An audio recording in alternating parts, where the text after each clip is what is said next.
नमस्कार विद्यार्थी मित्रांनो, ग्रोइंग स्टुडंट्स या यूट्यूब चॅनलवर तुमचे पुन्हा एकदा मनापासून स्वागत आहे।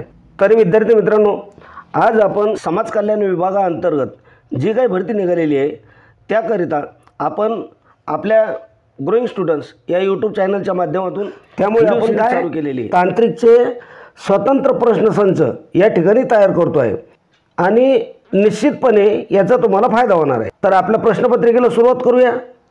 तत्पूर्वी तुम्ही जर आपल्या ग्रोइंग स्टुडंट्स या यूट्यूब चॅनलवर नवीन असाल तर चॅनलला सबस्क्राईब करून घ्या। तसेच पुढचा व्हिडिओ पाहण्यासाठी बेल आयकॉनला ऑलवर सिलेक्ट करून ठेवा आणि व्हिडिओ आवडला तर त्याला लाईक नक्की करा। बघा, पहिला प्रश्न काय विचारलेला आहे बघा, मानवी शरीरात हिमोग्लोबिन हे कशाचं कार्य करतं? चार पर्याय तुम्हाला दिलेले आणि काय विचारले, मानवी शरीरात हिमोग्लोबिन हे कशाचं कार्य करतं? पर्याय काय आहेत बघा, लोह तयार करतं, त्यानंतर जीवाणूंचा नाश करतं, त्यानंतर ऑक्सिजनचं वहन करतं आणि त्यानंतर यापैकी नाही। तर बघा, मानवी शरीरामध्ये जे काही हिमोग्लोबिन असतं ना ते काय करत असतं, आपल्या शरीरामध्ये जो ऑक्सिजन आहे त्या ऑक्सिजनचं काय करतं, ते वहन करण्याचं काम करतं। काय करतं, शरीरामध्ये ऑक्सिजन वहन करण्याचं कार्य करत असतं। आणि या हिमोग्लोबिनमध्ये काय असतं पहा, तर लोह असतं। सर्वसाधारण पुरुषामध्ये जर पाहिलं तर ते किती असतं, 13.5 ते 17.5 एवढं असतं, लक्षात असो। आणि हे जे हिमोग्लोबिनचं प्रमाण आणि स्त्रियांच्या बाबतीत जर विचार केला तर त्याचं प्रमाण असतं 12.5 ते 15.5 एवढं असतं। आणि ते कशामध्ये मोजलं जातं, तर डेसिलिटरमध्ये मोजलं जातं। त्यानंतर खूप सारी माहिती आहे ती आपण पुढे काय कव्हर करणार आहोत। जे अतिशय महत्त्वाचं आहे ते आपण या ठिकाणी काय करणार आहोत, कव्हर करत आहोत। त्यानंतर आपण दुसरा प्रश्न बघूया, अचूक गुणकारी असणारे या शब्दसमूहाचा शब्द कोणता? काय अचूक या शब्दाचा शब्दसमूह विचारलं तुम्हाला तर त्याला म्हणतात रामबाण उपाय। काय पर्यायामध्ये काय दिले तुम्हाला, रामबाण दिले, मदनबाण दिले, सनातनी दिलेले आणि मधुकरी दिले। तर त्यासाठी योग्य शब्द कोणता आहे, रामबाण। काय या मराठी व्याकरणाचं आहे। आपण एक एक प्रश्न कव्हर करत जाऊयात, म्हणजे काय जे महत्त्वाचे आहे ते सुद्धा आपले रिपीट होतील आणि सगळं जे सिलेबस आहे तो कव्हर होण्यास काय होईल, मदतसुद्धा होईल। त्यानंतर आपण पुढला प्रश्न बघूया, वस्तूची वास्तव प्रतिमा तयार करणे हे डोळ्याच्या कोणत्या भागाचे कार्य आहे? काय वस्तूची वास्तव प्रतिमा तयार करणे हे डोळ्याच्या कोणत्या भागाचं कार्य आहे? थोडाफार विज्ञानाचा सुद्धा तुम्हाला अभ्यास असण्याची गरज आहे। वस्तूची वास्तव प्रतिमा हे जे आहे ते डोळ्याचा कोणता भाग की जो वास्तव प्रतिमा तयार करण्याचं काम करतो, तर ते असतं बघा भिंग। पर्यायामध्ये तुम्हाला दिलेलं असेल ते काय आहे, भिंग आहे, लक्षात असू द्या। आणि या भिंगाला एक दुसरं सुद्धा नाव आहे, काय दृष्टिपटल म्हणते त्याला, काय म्हणते दृष्टिपटल ह्या नावाने सुद्धा ते काय होतं, ओळखलं जातं।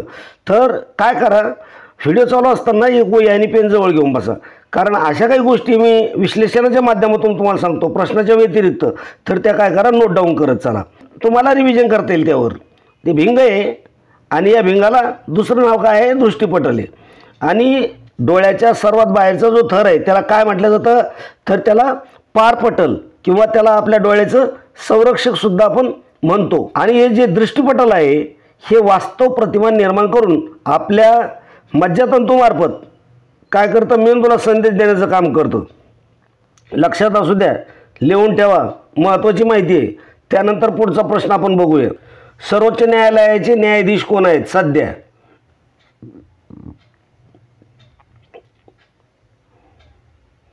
काय विचारले तुम्हाला, सर्वोच्च न्यायालयाचे सरन्यायाधीश कोण आहेत? आता सध्याला लक्षात ठेवायचं, याच्यावर सुद्धा काय प्रश्न हमखास दिसेल। तर त्यांचं नाव काय आहे बघा, संजीव खन्ना। यांची जी आहे ती सर्वोच्च न्यायालयाच्या सरन्यायाधीशपदी काय झाली, निवड केली गेली आहे।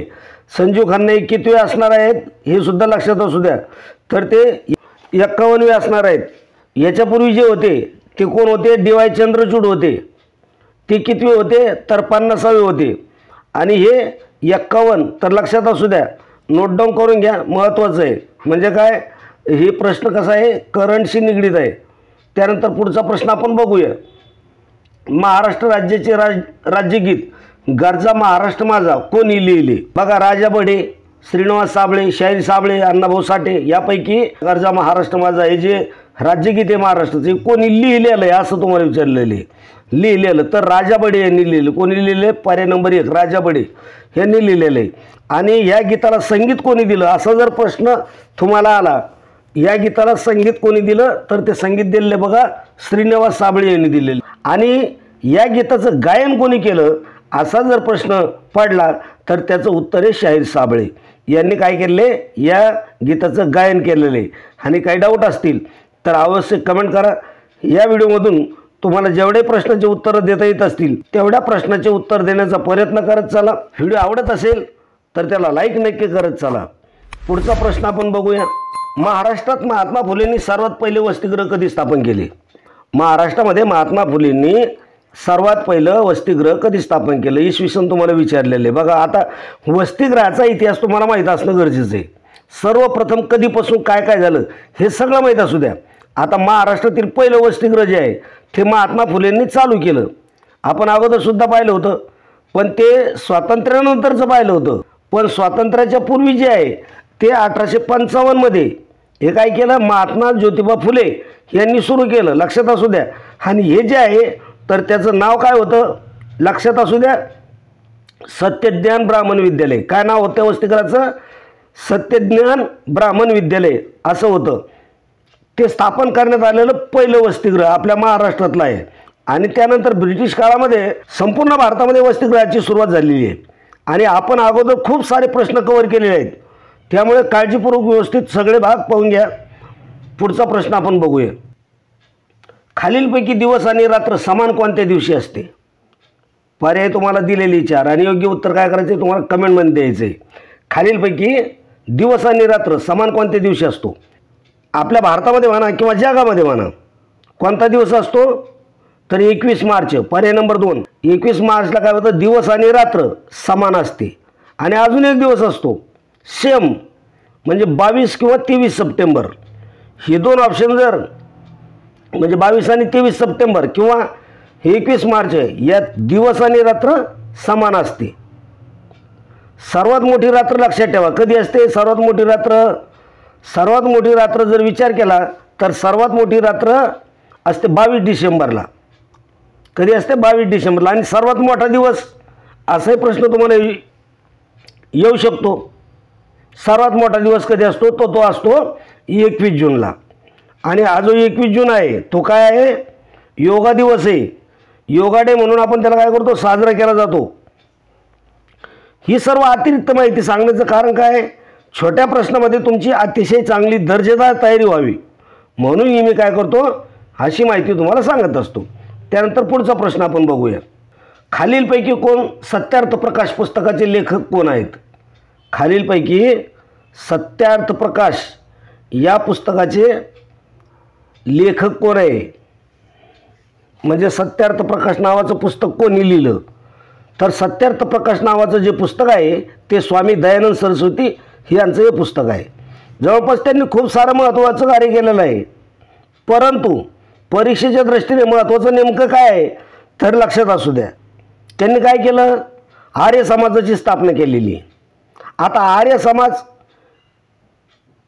एक आहे, आर्य महिला समाज एक आहे. आपण आर्य महिला समाज याबद्दल पाहिलं. आर्य समाज कोणी स्थापन केला? स्वामी दयानंद सरस्वती. त्याबरोबर स्वामी विवेकानंदाने कोणता समाज स्थापन केलेला आहे किंवा कोणतं मिशन स्थापन केलेलं आहे तर स्वामी विवेकानंदाचं आहे रामकृष्ण मिशन. लक्षात असू द्या. महात्मा फुले यांनी काय केलेलं आहे सत्यशोधक समाजाची स्थापना केली. आणि जे गोपाळ हरी देशमुख आहेत यांचं कार्यसुद्धा आपण पुढं पाहूया.